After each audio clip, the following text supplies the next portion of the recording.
Imagine a world where a simple photograph, hidden away for years, could unravel the truth of a family's lost history.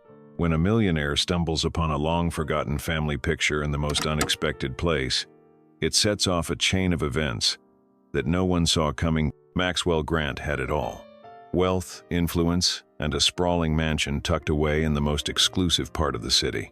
But what good were riches when his heart ached from a loss that could never be replaced? Maxwell was a man defined by his empire, a businessman whose success came at the price of everything else. For years, he had lived in the shadow of an unbearable grief, the untimely death of his wife, Clara, and their young son, Luke. A car crash had taken them from him in the blink of an eye, and though time had passed, the ache never did. His once vibrant home, filled with laughter and light, now sat in silence.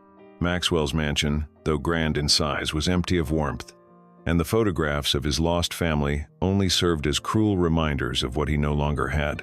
No matter how much he worked, no matter how many deals he closed, the void in his heart remained untouched by wealth. Then there was Lucy Adams, a woman whose life was filled with struggle and love in equal measure. As a single mother to 2 young children, Lucy fought every day to keep a roof over their heads. The pressure of her 2 jobs often left her exhausted, but she never gave up. Lucy's life was a balancing act, each day a tightrope between hardship and hope. One fateful day, Lucy's path crossed with Maxwell's. She was hired as a cleaner for his mansion, a job that she had taken to provide for her children, though she was hesitant about entering such an unfamiliar world. The first time she stepped into the grand estate, she felt like a tiny fish in an ocean of wealth. The marble floors, the elegant furniture, and the gilded wall-sit all seemed so distant from her reality. Maxwell himself had become a mere ghost in his own home. He rarely made appearances, retreating to his private penthouse most of the time. When he did come to the mansion, his presence was cold, almost mechanical. He moved from room to room, his sharp suits a stark contrast to the blank expression he wore. In those rare moments of stillness, Maxwell would stand alone, staring at old photographs of his family. They were his only link to a life he once cherished, and yet they felt more like a prison than a memory. Meanwhile, Lucy adjusted to the mansion's routines, trying to ignore the distance that seemed to stretch between her and the wealthy man who owned it. But what she couldn't ignore was the sadness she felt emanating from him. Maxwell's isolation was palpable, and something about it tugged at her heart. One afternoon, as Lucy was dusting off the shelves in Maxwell's study, something caught her eye. Nestled among a stack of old books was a small, framed photograph. Her curiosity piqued. Lucy gently picked it up, only to freeze as she stared at the faces in the picture. The image depicted a young family: Maxwell, Clara, and a young boy who must have been no older than 5 years old. The boy's smile was infectious, his eyes filled with mischief. It was clear that this photo held precious memories for Maxwell. Lucy's heart ached as she recognized the resemblance to her own children. It was an image of a family, full of life and love, now lost to time.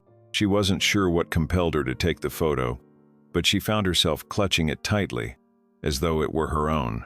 Maxwell had never spoken much about his past. His grief was something unspoken, a quiet sorrow that seemed to haunt every corner of the mansion. For weeks, Lucy kept the photo hidden in her apron, unsure of what to do with it. It wasn't her place to pry into the personal history of a man who had hired her simply to clean his home. But something inside her urged her to learn more, to understand the sadness that Maxwell seemed to carry wherever he went. One day, as Lucy was cleaning Maxwell's office, she noticed him standing near the window, staring out into the vast garden below. His posture was stiff, his gaze distant, as though he was lost in thought. The silence between them was palpable, until finally, Maxwell spoke, his voice barely above a whisper. "Do you ever wonder how things could have been different?" he asked, his tone weary. Lucy, taken aback by the rare moment of vulnerability, paused in her cleaning. She glanced at the man who seemed to have everything but was clearly torn by something deeper. It was a side of him she had never seen before, and it pulled at her heart. She hesitated before answering, unsure of how much to say. "I suppose," she replied softly, not wanting to intrude. "But sometimes, the past is just too painful to look at." Maxwell didn't respond right away, his gaze lingering on the photograph on his desk. Lucy noticed how his eyes lingered on the picture of his family, the same photograph she had found weeks earlier. Something seemed to shift in him, as if the weight of his memories had become too much to bear. Maxwell's transformation didn't happen overnight, but Lucy could sense the subtle shifts in him. As the days passed, he began to talk more, sharing fragments of his past that he had kept hidden for so long. It started with small gestures, letting Lucy in on a piece of the past each day. His words, though few, carried weight. He spoke of his childhood, of his family, and the tragedy that had shaken his life to its core. It was a side of Maxwell she had never seen before, the pain of a man who had once known love, who had once known happiness. One afternoon, after he had confided in her about the loss of his brother in a tragic accident years ago, Lucy noticed the photograph once again. The boy in the picture, the one who had been smiling so brightly, had been Maxwell's younger brother. The pain in Maxwell's eyes deepened as he spoke of the man he had once been so close to, his best friend, his sibling. He told Lucy how he wished things could have been different, how the loss of his brother had changed him forever. Meanwhile, Lucy continued to try and balance her own life, never far from her children, who still lived with her estranged mother. The distance between her and her children was something she struggled with every day. But even as she cleaned Maxwell's mansion and listened to his tales of sorrow, she found herself longing for the kind of family she had once dreamed of. Ethan, her son, had always been her light. He was the one person who could make her smile even on the darkest days. But there was something about Maxwell's quiet sorrow that moved her deeply. Slowly, she began to see the parallels between their lives: pain of losing family, the desire for connection, and the emotional distance that had driven both of them to retreat into their own worlds. Maxwell's quiet transformation was not without its challenges. It wasn't long before Lucy realized that he had been keeping more than just family secrets. There were still questions unanswered about the people in his life. She had seen the way his eyes would linger on certain objects, small trinkets or mementos that hinted at an unresolved part of his past. But what intrigued Lucy the most was the old letter Maxwell kept locked away in his drawer. She had caught a glimpse of it once, and the handwritten words seemed to call out to her, beckoning her to know more. With Ethan visiting the mansion one afternoon, Lucy's son unknowingly entered Maxwell's study and stumbled upon one of Maxwell's family heirlooms, a piece of jewelry that seemed to have significant sentimental value. Ethan had always been curious, his innocent gaze uncovering things that even Lucy hadn't noticed. When he handed Maxwell the ring, something in the air shifted. Maxwell looked at Ethan with a mixture of surprise and hesitation. For a moment, it seemed as though time had stood still. Ethan's innocent smile seemed to trigger something in Maxwell, a memory, a sense of regret, and the beginning of a change that would force him to confront the past he had been running from for so long. The days that followed that moment with Ethan and the ring were filled with tension and uncertainty. Maxwell had never fully understood the power of a single object, a simple ring, so insignificant to most, but so deeply meaningful to him. The moment he held the ring, a flood of memories rushed to him. He remembered the day it was given to him, the day it was meant to symbolize the unity of his family. That ring had been passed down through generations, carrying with it a history of love and loss.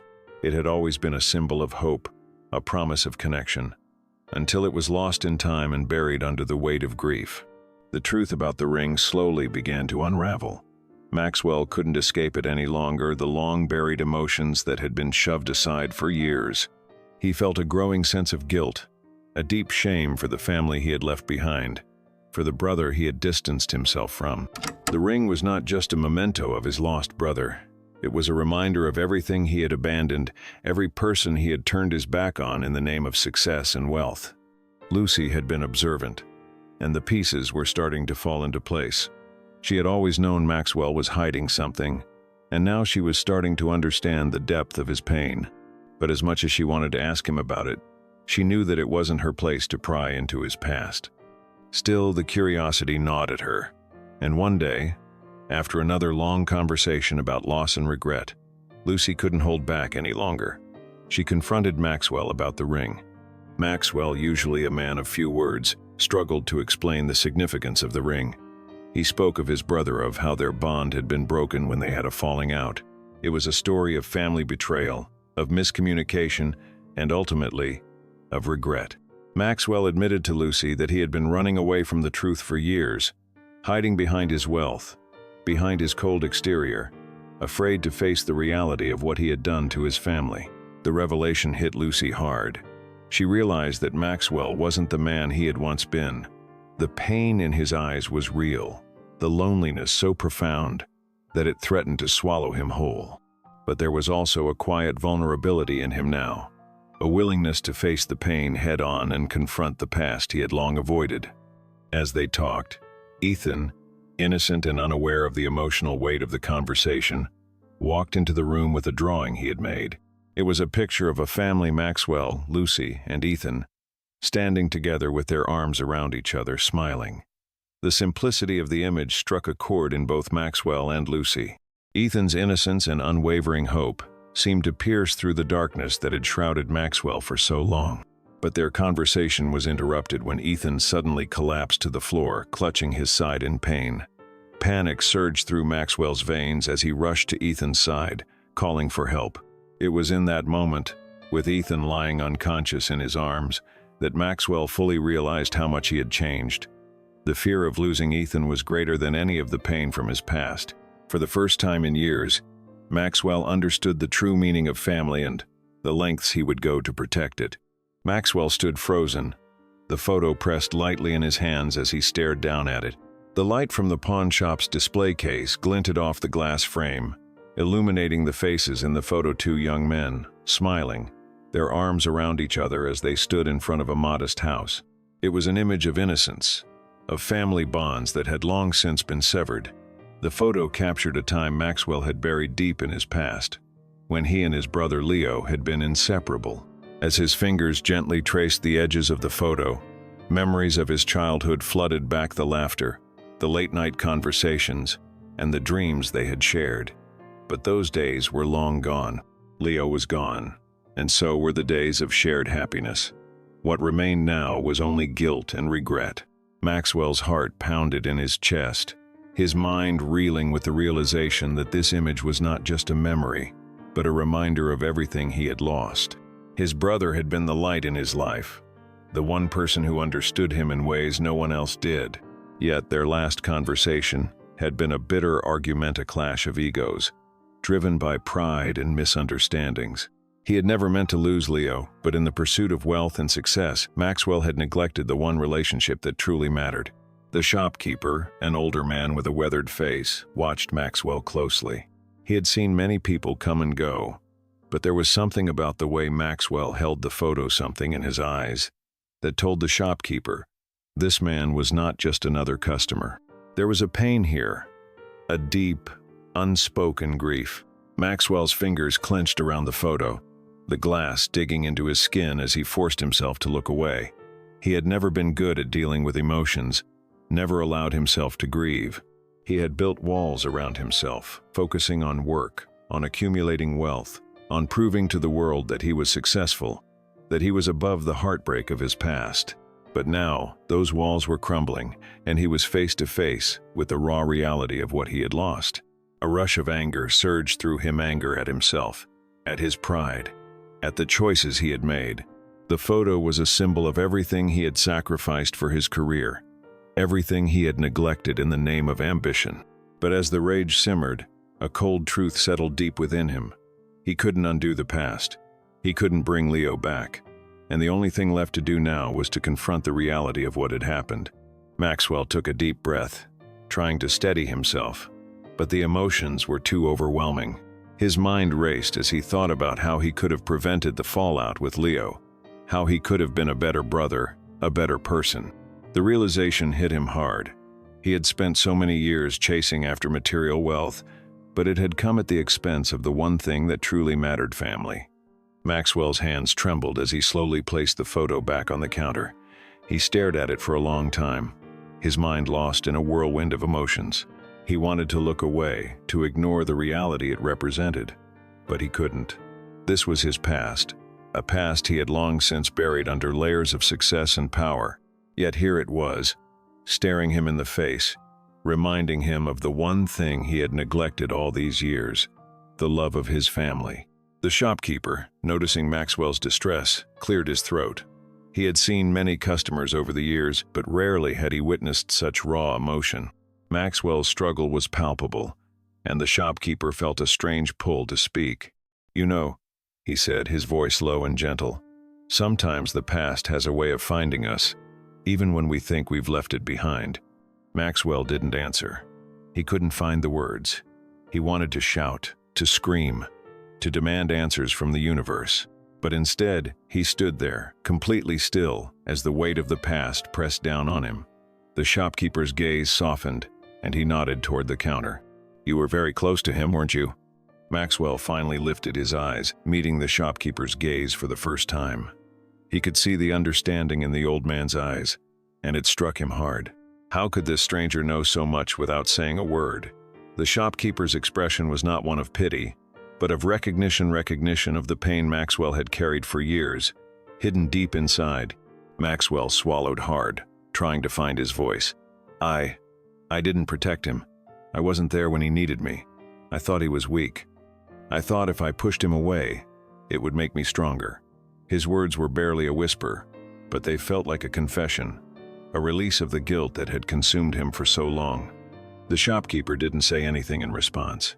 He simply nodded, letting Maxwell speak. There was nothing to say, really. Maxwell knew it now. The truth had always been there, buried beneath the surface. His brother's death wasn't just a tragedy. It was the result of his own actions, his own inability to truly connect, to open up, to love freely without the constraints of pride and ego. Maxwell turned his back to the counter, struggling to hold back the tears that threatened to escape. The emotions were overwhelming, flooding him all at once. He had built a fortress around himself, but now, standing in front of this photo, that fortress was collapsing. He couldn't keep running from the past any longer.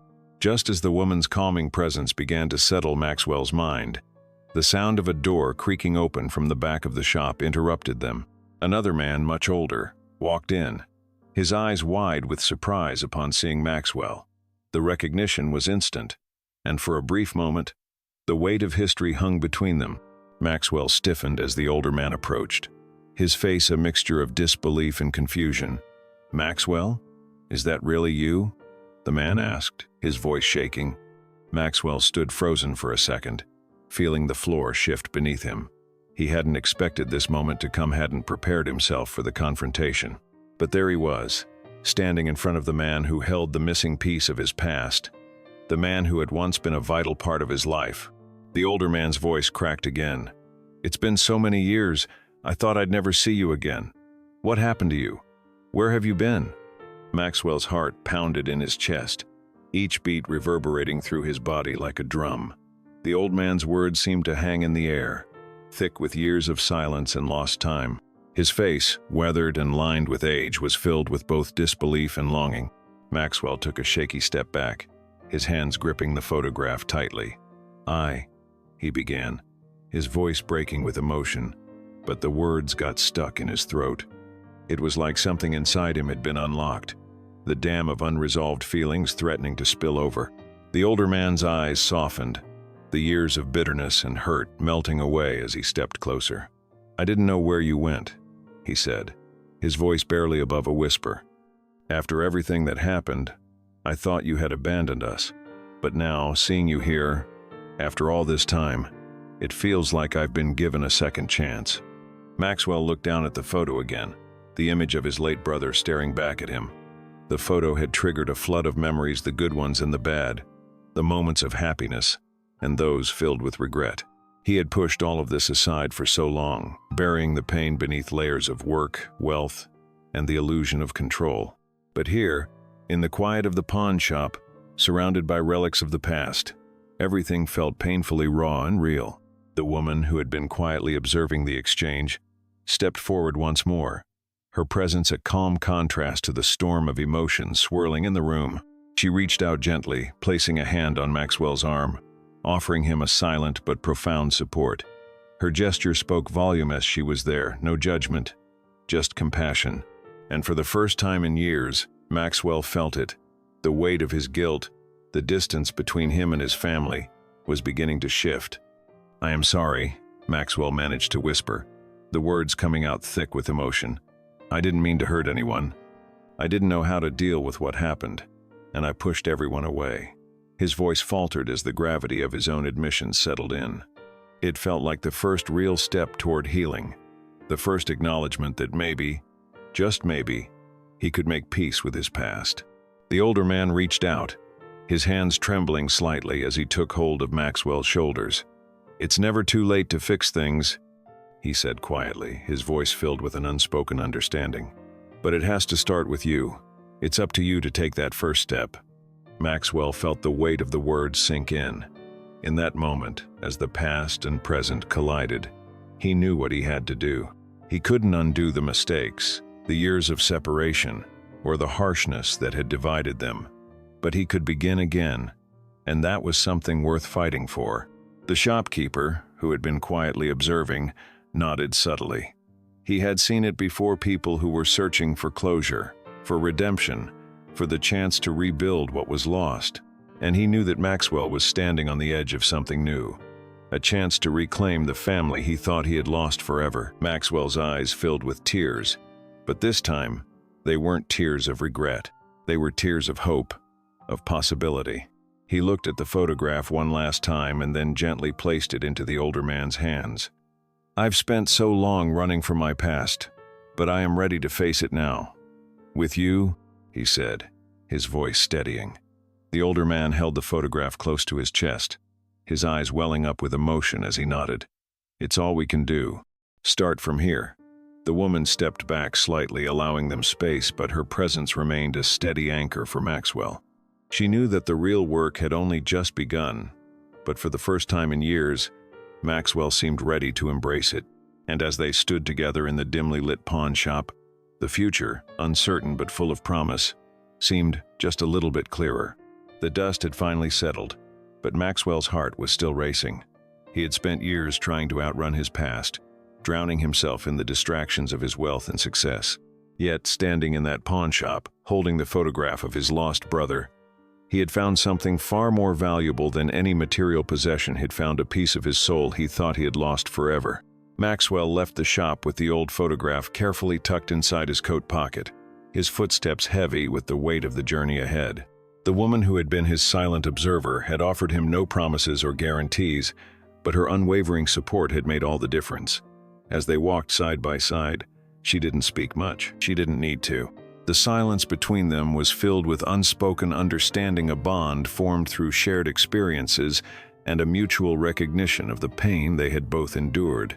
The air was crisp, the world around them calm, as if the universe had somehow paused to allow Maxwell the time he needed to process everything.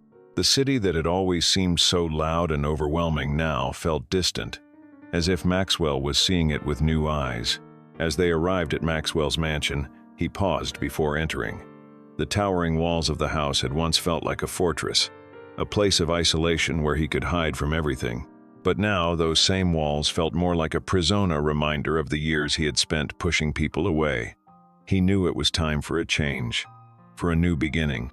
The woman beside him smiled gently, as if she had sensed his thoughts. "This place doesn't define you," she said softly. "You do." Maxwell nodded, the words sinking in deeper than he expected. The mansion, with all its grandeur and opulence, was just a house. But his choices, his actions, his willingness to make amends, that was what would define him from now on. The days following that pivotal moment in the pawn shop were filled with quiet reflection for Maxwell. He made the decision to reach out to his estranged family, his brother's widow, his nieces, and nephews, and slowly, the walls of silence that had stood between them for so long began to crack. It wasn't easy, and not everyone was ready to forgive him, but each step forward felt like a small victory. Maxwell's mansion began to feel more like a home than it ever had. He opened the doors to those he had once distanced himself from, inviting family, friends, and even the woman who had helped him through this difficult journey. The once empty halls now echoed with laughter and conversation, and Maxwell began to see the house as a place of possibility, not a reminder of his failures. The photograph of his late brother, now framed and displayed prominently in his study, served as a daily reminder of the past he had come to terms with. But it was more than that. It was a symbol of everything Maxwell had learned, the emotional breakthrough that had shifted his perspective on life and family. The woman who had been there for him, the one who had offered her support without question, watched as Maxwell slowly rebuilt the connections he had lost. And while she never sought praise or recognition, Maxwell knew that her quiet strength had played a pivotal role in his transformation. As Maxwell sat in the garden one evening, surrounded by his family, he realized that he had finally come home, not just to a physical place, but to himself. The bitterness, the regret, and the years of isolation had been replaced by something far more precious. Hope.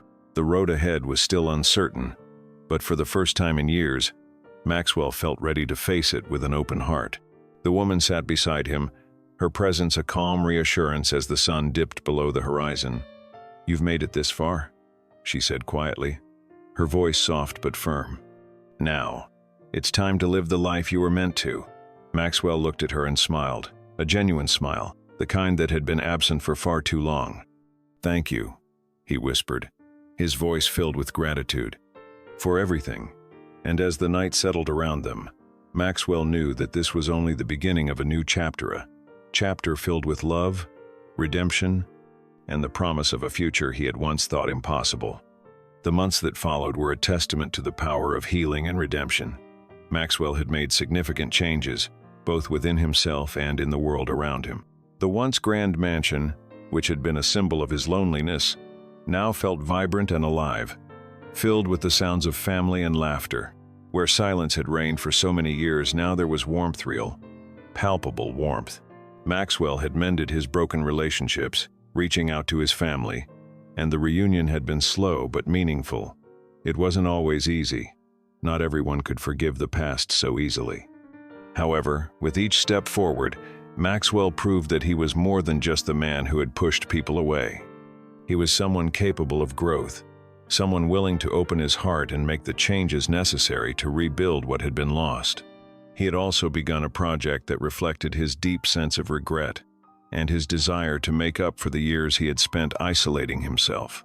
Maxwell established a foundation for underprivileged children, using his wealth and resources to provide opportunities for those who needed it most. The foundation quickly became a hub for change, a place where children from all walks of life could find hope and guidance. It was his way of giving back, not just for his own peace of mind, but for the future of the next generation. Meanwhile, the woman who had been by his side throughout this journey had become more than just an ally. She had transformed from a stranger offering help into a trusted friend, and Maxwell had come to realize that she had been a guiding light in the darkest period of his life. He was deeply grateful for her support, for the way she had never wavered in her belief that he could change. One evening, Maxwell sat in his study, now filled with photographs of family, friends, and moments of success. The framed picture of his brother, the one that had started it all, sat on the mantelpiece. He gazed at it for a moment, reflecting on everything he had learned, how much he had hurt, how much he had gained, and how much he still had to give. He wasn't the same man he had been when he first stepped into that pawn shop.